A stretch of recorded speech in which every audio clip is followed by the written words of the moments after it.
అన్న ప్లీజ్ అన్న, మీ అందరికి 2 చేతులు ఎత్తి జోడించి చెప్తున్నా, ఈ వీడియో చివరిదాకా అయినండి. మీకు మాత్రం నచ్చితే వేరే వాళ్ళకు 10 మందికి షేర్ చేయండి అన్న.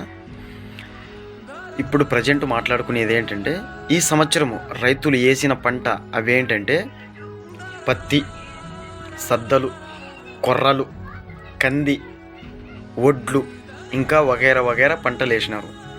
కానీ ఈ సంవత్సరము సద్దలు, కొర్రలు ఇవన్నీ పంటలు వేసిన తర్వాత ఎక్కువ ఉన్నావై ఎవ్వరూ తీసుకోవడం లేదని చెప్పి పైన ఎస్కోడు కావడం లేదని రేట్లు తగ్గించిరా కదన్నా. కరెక్టా కాదన్నా? మళ్ళా ఇవన్నీ పంటల కన్నా ఎక్కువ వచ్చేది ఏంటంట చెప్పండి, ఏంటంట? అది చెప్పనా? సినిమాలు. ప్రతి సంవత్సరంలోన ఎన్నో వేల సినిమాలు వస్తున్నాయి.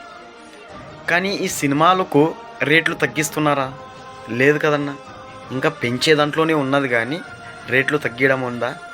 ఏమన్నా అంటే హీరోలకి, హీరోయిన్స్కి, కమెడియన్స్కి, మీడియాకి, ఇంకా వగైరా వగైరా వీళ్ళందరికీ డబ్బులకు ఇచ్చుకోవాలి పెట్టుబడి అంటారు. ఏ రైతులు ఏం పెట్టి పంట తీస్తున్నారన్నా? చేనులు దున్నకాలు చేయాలి, గింజలు కొనాలి, కూలి వాళ్ళకి ఇవ్వాలి, మందులకి ఇచ్చుకోవాలి, ప్రతి దానికి ఇచ్చుకుంటూ రావాల్సి ఉండేది కదా. అంటే వాళ్ళు ఇచ్చేవైతే డబ్బులు, రైతులు ఇచ్చేవైతే బోకులన్నా. ఎలాగైతుందన్నా ఇది న్యాయము? పైన ప్రభుత్వం ఏం చేస్తుందన్నా? రేట్లు పెంచాలి కదన్నా రైతులకు కూడా.